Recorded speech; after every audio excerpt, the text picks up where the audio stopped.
चन्दन दैमारि बिथाङा नैबे समावहाय उदालगुरि जिल्लानि सिङाव थानाय सासे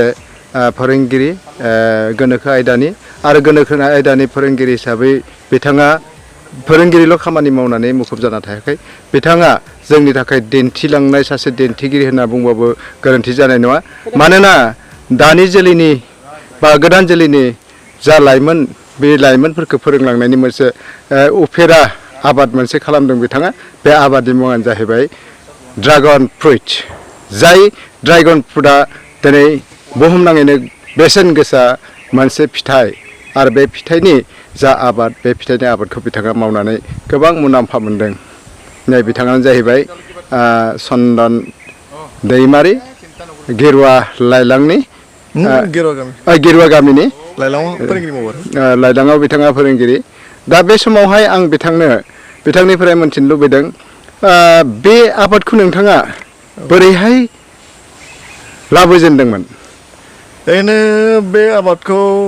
लाबोजेननाया थारमाने आंहा सासे लोगो दं आरोखि वेस्ट बेंगलाव बाङालि लोगो बिथाङा बिराद आबादारि आरो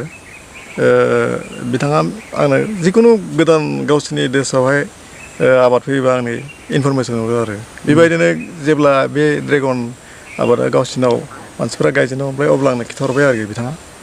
नोंहा जुदि ड्रेगन आबाद गायनोबा गायनो हागोन बिराद मोजां आबाद होननानै अब्लानो बिथां मेसेज बायदियै आं थांनानै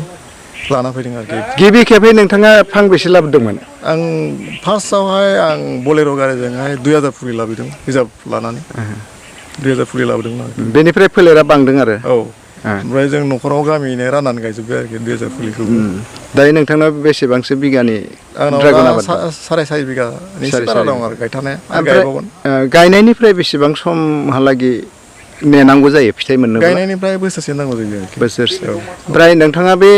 ड्रागन गायनानै नोंथाङा गोबां मुलाम्फा मोनदों नङा होमबा बे समाव नोंथांनि जा ड्रागन फ्रुइट गायनायनि गेजेरजों न'खर सालायनो हानायनि जा राहा बियो जाना फैनो हागोन होनना सानोना दानि गोदान लाइमोन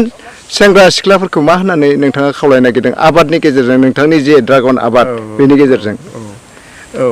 ओरैनो दाथ' आं प्रेक्टिकेलि बे आबादखौ मावना मिथिबाय जेनेबा आं सिगाङावथ' बहुत आबाद मावखायोमोन बिलाथि कफि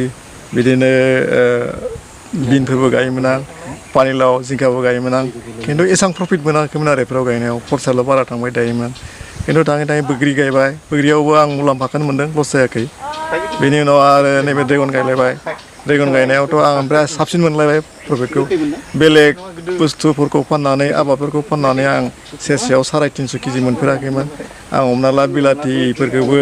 सिगाङाव गायदोंबाबो थाइबा केजि 2 केजियावनो फानजोबनांदोंमोन आं गोदो आरोखि दाथ' देग्लायथ' बहुद दाम बे हिसाबै बिराद मोजां मोनो आरो आं थारमाने मोनसे केजिसेयावनो 350 मोननाय फिथाइ बेयाव लाइफआव आं मोनफेराखै आसामावनो गैया होनना बुंजागोन आरो थारमाने मुवा लांब्लानो मनासेफोर जों फानहैबानो जोङो जथेस्थ' फैसाखौ जों एसे मोननाय बायदि मोनो आरोखि दायो फांसे बिफाङाव बेसेबां केजिसो होयो फांसे बिफाङाव ओरैनो थारमाने बेना ग्रुप बाय ग्रुप थायो नालाय बबेबा ग्रुपआवहाय 20-22ता फिथाइया खाजायो बबेबा ग्रुपआव 15ता खाजायो थाइसे फिथाइयाव बेसेबां जायो गिलिरा हाइस गिदिराव 600-650 गाहाम जायो आरोखि बेनिख्रुइ दुइसिना बेनि दिनाव 150-200 पवासे 300 अब्ला फांसे बिफाङावहाय बेसेबां किल'ग्राम मोननो हायो ओरैनो 30-35 केजि जाहैगोन फांसे बिफाङाव खुन्था मोनसेयाव खुन्था मोनसे माने फांसे बिफां आरो नङा होमबा ना खुन्था मोनसेयावनो गोबां फांब्रै दंफां दङ आरोखि फांब्रै दंफां खुन्था मोनसेयावनो फांब्रै गाहाम गायनो हायो आरो ना फांसे गायब्लाबो अरजाया फांसे गायब्ला थारमाने बै जा माबायाव गुदुङाव सोनांगौ ना गुदुङाव मोनब्रै दानाय सोनांगौ ना लेट जागोन आरोखि बेनि दानाय ओंखारबासो जों सोनो हागोन आरोखि फांब्रै गायोबा डाइरेक्ट थांखाबाय नालाय थांनानै जों मोनब्रैखौबो गोजौआव सोनो हायो आरो गोजौआव बुस्थुआ लावनानै ओरै देमबासो बैनिफ्राय फेंखा ओंखारो आरोखि नङाबा बिदि आरो ओरै बेन्ड खालामाब्ला गोजौ होबाय थाबे मानलांबायल' थागोन फिथाइबो थायनाय नङा दानायबो ओंखारनाय नङा थारमाने बुस्थुआ देमग्लायनांगोन देमग्लायबासो फिथाइ थायगोन ओरैनो थियायै थांबाय थाबाला सिदा थांबाय थाबा फिथाइ थाया थागोन आरोखि बे अब्ला मोनथिबाय बिथां आबादगिरि आरो जा फोरोंगिरि बिथां गोनोखो आयदानि आरो आबादारि ड्रागननि बिथाङा दिनै ड्रागनखौ गायोब्ला माबायदिहै फिथाइ थायहोनायनि राहा बिथाङा जोंनि सिगाङाव फोरमायबाय। लाइमोन सेंग्रानिसिम निउस 24 बड'लेण्डनि जानानै गासैनिफ्राय गासैखौबो खावलायदों जे जों ओरैनो थायाब्लानो बिथांनि बायदि सासे गोग्गो आबादारि जानो फै, जों नायना लानो बिथांनि आबादखौ।